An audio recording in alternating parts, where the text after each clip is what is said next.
এখানে একটা আরবি শপ, এখানে নান বিক্রি করতেছে, নান, অ্যারাবিয়ান আরবি শপ। এখানে নান বিক্রি করতেছে এবং এখানে আরও অনেক আইটেম আছে, খেজুর আছে, বাদাম আছে, মধু আছে, শর্মা দিয়ে।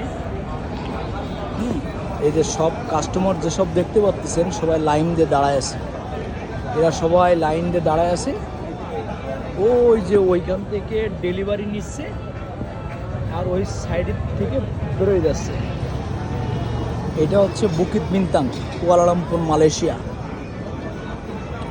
এখানে এত পরিমাণ লাইন, আর অ্যারোবিয়ানরা দেখেন কতজন কাজ করতেছে ওইটুকুর মধ্যে। হ্যাঁ, আমি দেখতে পাচ্ছি 6 জন, এই যে 6 জন কাজ করতেছে, শর্মা কাটতেছে, শর্মা বানাচ্ছে আর ওইখানে ডেলিভারি দিচ্ছে, ওইখানে ডেলিভারি দিচ্ছে। তা এই দোকানটার কতগুলো সিরিয়াল খালি একটু তাই দেখেন, অনেক সিরিয়াল। ধন্যবাদ সবাইকে।